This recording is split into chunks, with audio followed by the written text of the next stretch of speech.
Adaobi sat in her mother's parlor, staring blankly at the framed picture of her wedding day hanging on the wall. She looked so happy in that photograph, her face glowing with the kind of hope only love could bring. But that was 4 years ago, and so much had changed since then. She had buried 3 children in those 4 years. The first time it happened, everyone called it Chineke's will. Her baby, a boy, was born healthy but died mysteriously on the 7th day. The doctors could not explain it, and the elders in the family said it was an act of fate. The second time, a baby girl, it was even more painful. Adaobi had carried her for 9 long months, only to lose her to another unexplained illness 2 weeks after birth. The third child, another boy, didn't make it past his first month. Her world began to crumble. She grew distant, retreating into herself, unable to understand why her children kept dying. Her husband, Chima, was always by her side, soothing her pain with his calm voice and promises that the next one will survive. But with each loss, a nagging feeling crept into Adaobi's heart, a sense that something wasn't right. Adaobi's mother, Uneka, had always been a woman of strong intuition. After the third loss, she took Adaobi aside one evening. Uneka began, her voice low but firm, "There is more to this than meets the eye. A mother's children do not die like this without a reason. Something is wrong." Adaobi looked up at her mother, tears streaming down her face. "Mama, what are you saying? You think this is my fault?" "No, my daughter," Uneka replied gently. "But perhaps there is something your husband knows that he is not telling you." Adaobi bristled at the suggestion. Chima was a good man, or so she believed. He had stood by her through every heartbreak, always comforting her, always patient. The idea that he might be hiding something felt absurd. Still, Uneka's words planted a seed of doubt in her heart. Adaobi began paying closer attention to Chima's behavior.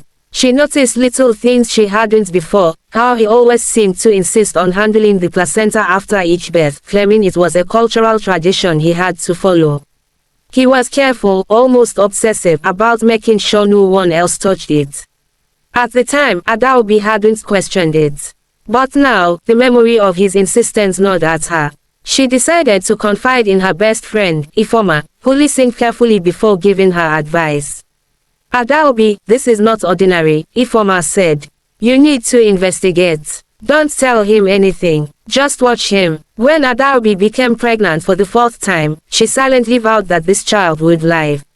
She was determined to protect her baby at all costs, even if it meant confronting the darkest corners of her marriage. On the day of the delivery, Chima was his usual calm, reassuring self. He held her hand in the hospital, whispering words of encouragement as she brought their baby girl into the world.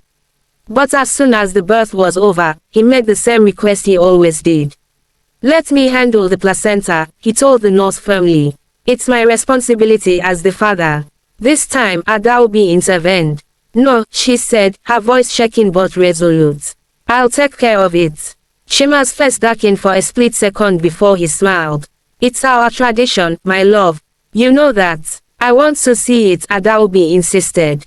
The tension in the room was palpable, but Chima relented, his smile tight. That night, while Chima slept, Adaobi took the placenta and hid it in a cooler. The next day, Adaobi pretended to leave the house to visit her mother but instead returned home quietly. She hid in the shadows of the backyard, watching as Chima went to the spot where he always buried the placentas. To her horror, she saw him remove items from a black leather bag. A small clear pot, bread cloth, and a bottle of what looked like blood. He began chanting, his voice low and rhythmic, as he arranged the items around the buried placenta.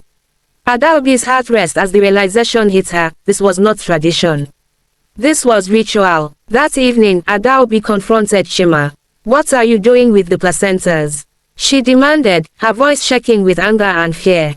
Chima froze, his eyes narrowing. "What are you talking about? Don't lie to me," she shouted. "I saw you today. I saw what you did." Chima's shoulders slumped, and for a moment, he looked almost regretful. But then his expression hardened. "You wouldn't understand," he said coldly. "Understand what?" Adaobi screamed. "That you've been killing our children. That you've been using my body to feed your wicked rituals. Chima's silence was all the confirmation she needed. That night Adaobi packed her things and left. She took her baby and fled to her mother's house, vowing never to return to Chima.